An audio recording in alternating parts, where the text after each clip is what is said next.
therapists, coaches, and consultants tap in. At first, I wasn't going to say anything, but something kept tugging at me. So I guess God wanted me to speak to the people. All right. So as you guys know, I've been in the mental health field for 20 plus years. And about 5 years ago, I moved over into business therapy.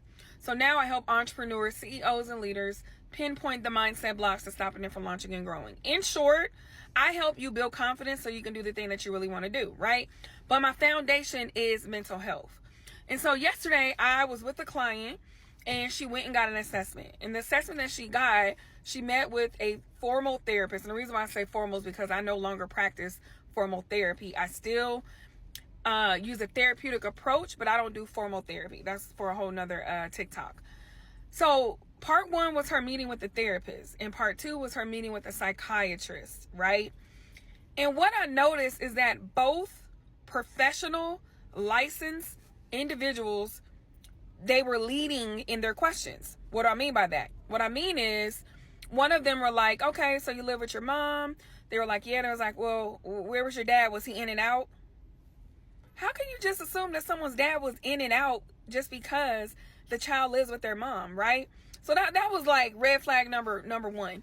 And then the other thing that she said, as she was asking questions, she would basically lead the person to the answer instead of asking an open-ended question like, so when that happens, how does that make you feel, right?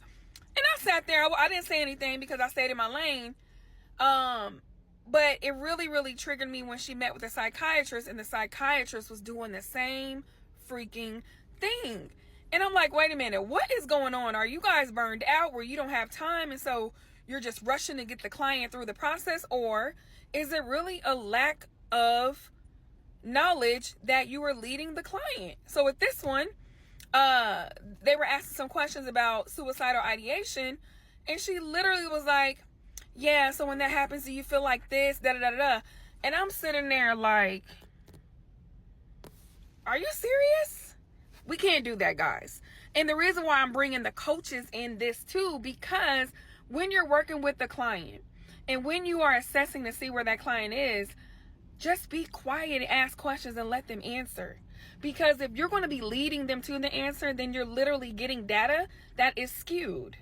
You're getting data that is not correct. And then you take that data, that diagnosis or that result, and you start to create a whole progress note, a whole report, a whole summary, a whole framework off of something that is not correct.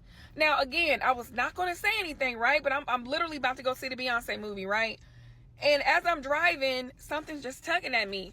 And I said, you know what? Let me just stop and share this because I promise you it's for somebody. And with me helping therapists move from the couch to coaching, I am really, really, really big on boundaries and making sure that they don't cross the line and going into therapy if they're truly wanting to move from being a therapist to being a coach. And not saying you can't do both, but you cannot do both at the same time if you are calling yourself a coach, but you are doing therapy. That's a whole nother TikTok. In short, whether you are a coach, consultant, therapist, psychiatrist, anybody in the helping profession, make sure that you have your coaching and your, I would call it psychology one-on-one hat on. And if you're like, oh Lord, I think I might be guilty of that, then you definitely want to book a complimentary call with me. All you got to do is DM the word breakthrough. Let's chat. But what I'm realizing is there needs to be more conversations about the art of coaching. Anybody can just have 1 million followers and get people enrolled in their program, but what's happening once they get in the program, right?